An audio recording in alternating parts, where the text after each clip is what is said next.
It was a year and a half ago in January 2015. I received an email from a retired 60-year-old U.S. Navy petty officer, first-class flight engineer. He asked me to only call him Brian to protect him because he works in an aerospace company today.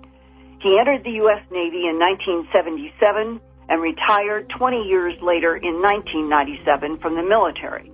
He and his C-130 crew encountered high strangeness in Antarctica from 1995 to 1996. Several times, they all saw rapidly moving silver disks over the trans-Antarctic mountains.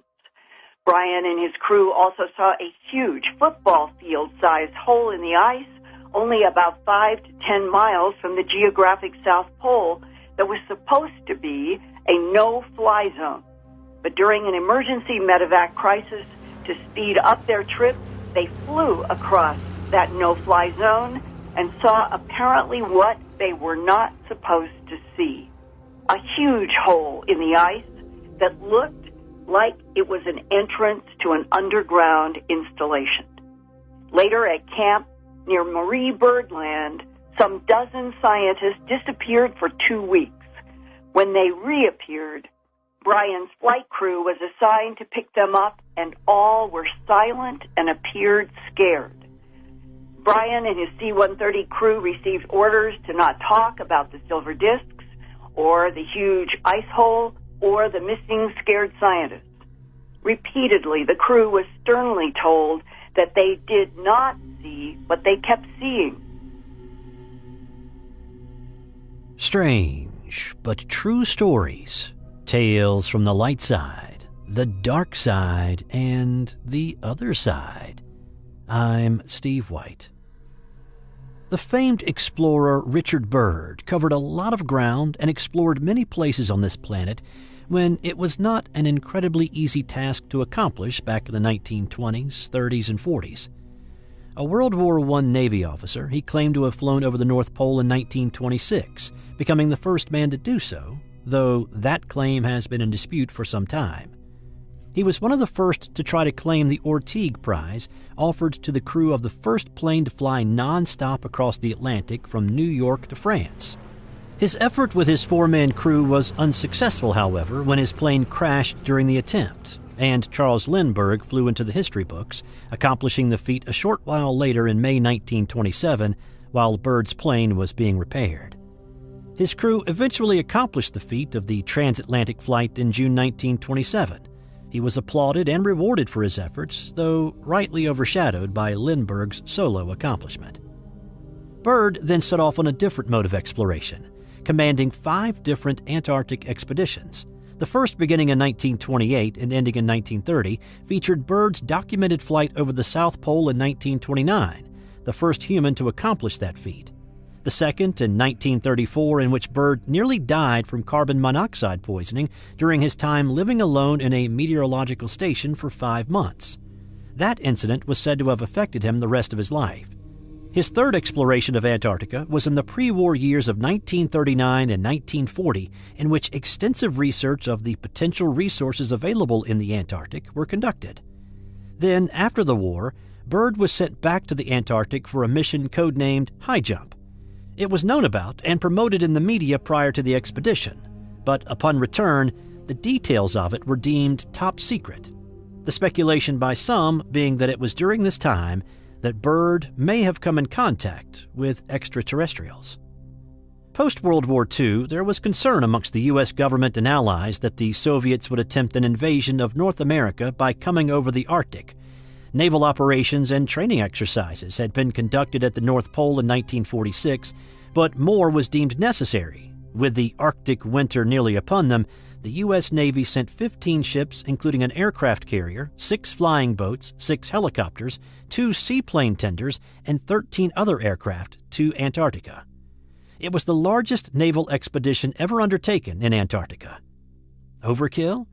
Some contend that this wasn't an exploratory mission to find coal deposits, but was in fact an invasion. Wait, what? Yeah, I know, I hear you. Uninhabited Antarctica could be invaded by a lot less. Say, a couple of guys with rifles and bad attitudes? But again, in the aftermath of World War II, there was a desire to have geographic superiority for defense and quick response. Or was it for another reason? There were rumors circulating in the months after the war ended that many German scientists and military personnel fled to an underground base located in Neuschwabenland, an area the Germans had explored on Antarctica prior to the war. It was a place suspected where Germans were developing an advanced aircraft based on extraterrestrial technologies. With an estimated 250,000 Germans unaccounted for after the war, there was a good number of those suspected of making their way to Antarctica. So in that instance, a naval operation consisting of 4,700 men, 15 ships, aircraft, that seems about right, if maybe a little understaffed. Once the naval force arrived at Antarctica, they began reconnaissance of the continent. Byrd was on board the first of the planes to take off on January 29, 1947. Rocket propulsion tubes had been attached to the side of the aircraft, and the aircraft carrier was maneuvered for a 30-knot run to help get the planes airborne. From the vibration of the great carrier, Byrd later wrote, I knew when the captain had got the ship up to about 30 knots. We seemed to creep along the deck at first, and it looked as if we would never make it, but when our 4 propulsion bottles went off along the sides of the plane with a terrific, deafening noise, I could see the deck fall away. I knew we had made it. Admiral Byrd's team of planes were fitted with the secret Trimetricon spy cameras. They also carried magnetometers, able to show anomalies in the Earth's magnetism, such as if there was a hollow place under the surface ice or ground. The expeditions continued for 4 weeks, with the planes spending 220 hours in the air, flying a total of 22,700 miles, and taking some 70,000 aerial photographs. On the last of these mapping flights in late February, where all 6 planes went out, each on a certain pre-ordered path to film and measure, Admiral Byrd's plane returned 3 hours late. No radio transmission, and the plane feared lost. Once he had returned, it was stated officially that he had lost an engine and had to throw everything overboard except the films themselves and the results of magnetometer readings in order to maintain altitude long enough to return to Little America there on Antarctica. It is during this time that many who have looked into this incident believe this could be the first meeting between Admiral Byrd and representatives of the extraterrestrials and a contingent of the German scientists working on the reverse engineering and construction of flying discs. After that, a mission that was expected to last for between 6 and 8 months came to an early and faltering end. The Chilean press reported that the mission had run into trouble and that there had been many fatalities, though the official death toll was listed as 4. The central group of Operation High Jump were evacuated by the Burton Island icebreaker from the Bay of Whales on February 22, 1947. The Western group left March 1, 1947, and the Eastern group on March 4, 1947. In the March 5, 1947 edition of a Chilean newspaper, Byrd is quoted in an article titled, On Board the Mount Olympus on the High Seas. He said, It is imperative for the United States to initiate immediate defense measures against hostile regions. I don't want to frighten anyone unduly, but that it is a bitter reality that in case of a new war, the continental United States would be attacked by flying objects, which could fly from pole to pole at incredible speeds. Post-World War II, there weren't many nations that had the resources to put together that sort of technology. The Soviets may have been the closest, with technology and information captured from the Germans during their occupation in the latter stages of the war. But they were still years away. So who or what was Byrd talking about that could fly from pole to pole at incredible speeds in the time immediately following his expedition? For a long time, there has been a so-called Admiral Byrd secret diary floating around. The diary told of a flight on February 19, 1947, but over the Arctic, not the Antarctic. Since he was known to be at the South Pole instead of the North Pole at this time, this would be an impossibility. Unless you look at it another way and consider the theory that he managed to travel between the poles assisted, or more likely due in part to alien technology. The flight diary entry from that day reads as follows.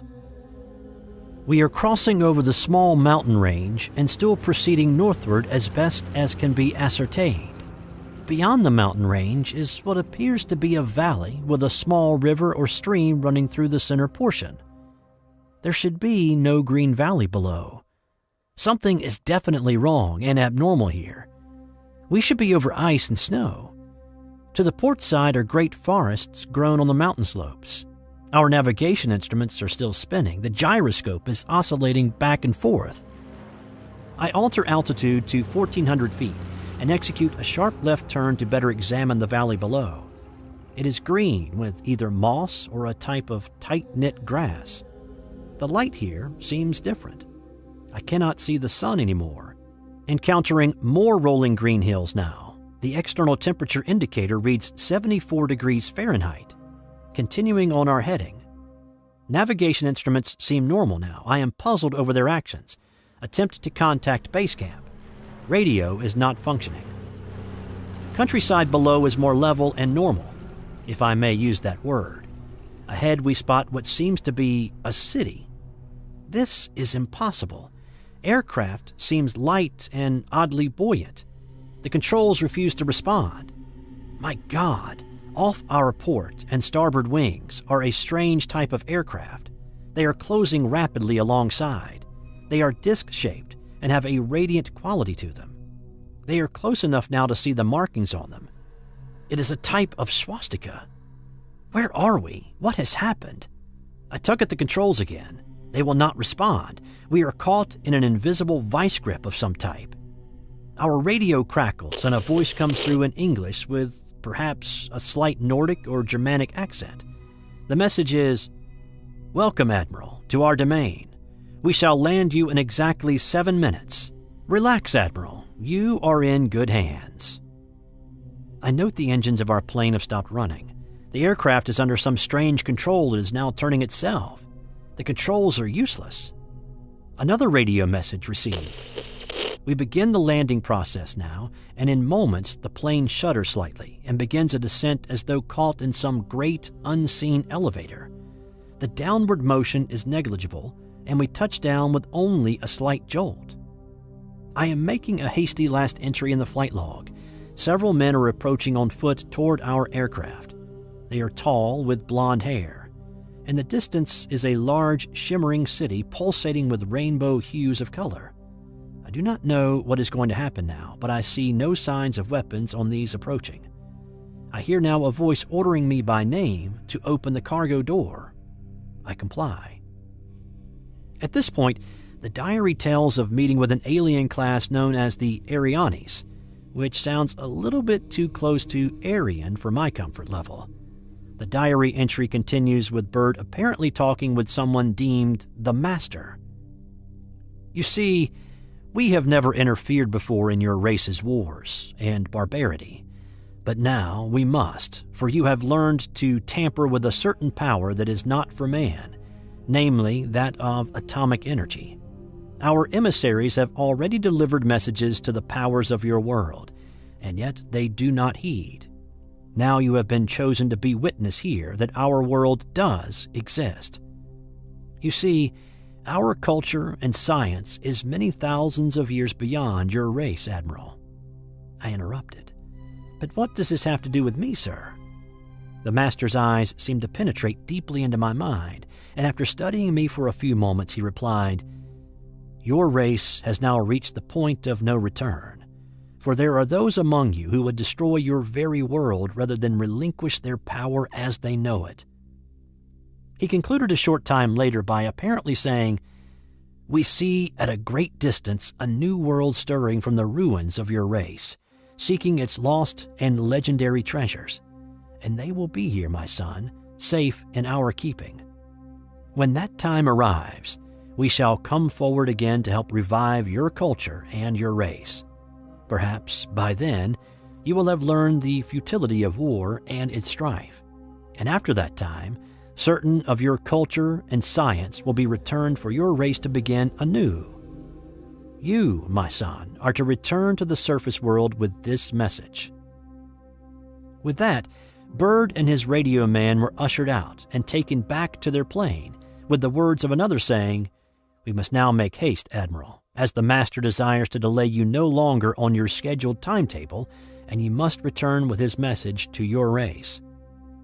The whole atmosphere seemed charged now with a certain air of urgency. After the cargo door was closed, the aircraft was immediately lifted by that unseen force until they reached an altitude of 2,700 feet. Two of the aircraft were alongside for some distance, guiding them on their return way. Byrd says, "I must state here, the airspeed indicator registered no reading, yet we were moving along at a very rapid rate." Shortly after takeoff, the two accompanying aircraft peeled off with a quick message for safe travels, and the control of the plane was returned to Admiral Byrd. 5 minutes later, Byrd and his radio man once again see vast areas of ice and snow, and approximately are 27 minutes from base camp. We radio them. They respond. We report all conditions normal. Base camp expresses relief at our re-established contact. They landed a short time later. An official report was written to cover the 3 hours the plane was missing, leaving out any details about the supposed visit to meet the Arianes. Several weeks later, upon returning to the U.S., Byrd had a meeting at the Pentagon in which he told of his fantastic journey. Upon hearing his story, Byrd was apparently ordered to remain silent in regard to all that I have learned on the behalf of humanity. I am reminded that I am a military man and I must obey orders. And outside of his supposed secret diary journaling that day's events, he adhered to those orders.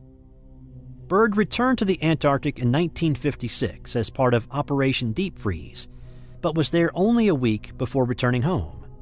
He died at the age of 68 a year later on March 11, 1957.